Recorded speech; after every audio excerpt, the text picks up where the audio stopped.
नमस्कार, मैं हूं आपके साथ आयुषी गुप्ता। अमेरिका अब H1B वीजा के लिए $1 लाख यानी करीब 88 लाख रुपए application fees वसूलेगा।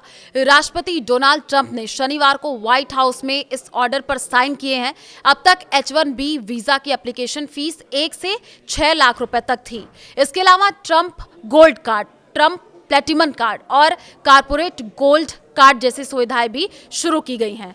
Trump gold card 8.8 crore कीमत व्यक्ति को अमेरिका में अनलिमिटेड रेजिडेंसी हमेशा रहने का अधिकार देगा। अनलिमिटेड रेजिडेंसी में नागरिकों को सिर्फ पासपोर्ट और वोट देने का अधिकार नहीं मिलता, बाकी सारी सुविधाएं एक अमेरिकी नागरिक की जैसे मिलती है। यह प्रक्रिया उसी तरह होगी जैसे ग्रीन कार्ड के जरिए स्थायी निवास मिलता है।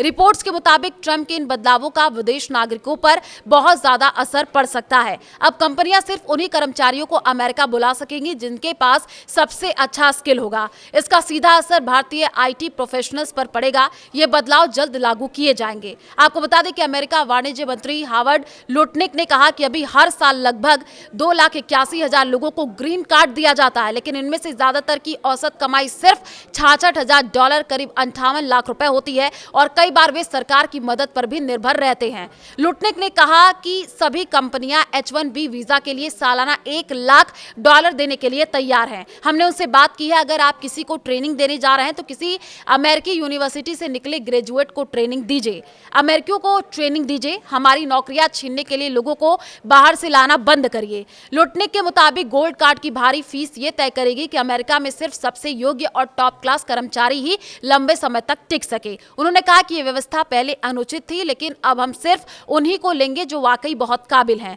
लुटनिक ने कहा कि ये गोल्ड कार्ड अब तक चल रहे EB1 और EB2 वीजा की जगह लेगा। ये कार्ड केवल उन्हीं लोगों को मिलेगा जो अमेरिकी के लिए फायदेमंद माने जाएंगे। शुरुआती में सरकार लगभग 80,000 गोल्ड कार्ड जारी करने की योजना बना रही है। लुटनिक ने कहा कि इस प्रोग्राम से अमेरिका को $100 अरब की कमाई होगी। राष्ट्रपति ट्रंप ने कहा कि यह वीजा प्रोग्राम खास तौर पर धनी विदेशों के लिए है ताकि वे $10 लाख देकर अमेरिका में रहते हुए काम कर सके। उन्होंने कहा कि अब अमेरिका सिर्फ टैलेंटेड लोगों को ही वीजा देगा, न कि ऐसे लोगों को जो अमेरिकियों की नौकरी छीन सकते हैं। उन्होंने ये भी कहा कि इस रकम का इस्तेमाल टैक्स को घटाने और सरकारी कर चुकाने में किया जाएगा। भारत पिछले साल H1B वीजा का सबसे बड़ा लाभार्थी था। अप्रूव्ड वीजा में 71% वीजा भारतीयों के थे और चीन 11.7% के साथ दूसरे स्थान पर था।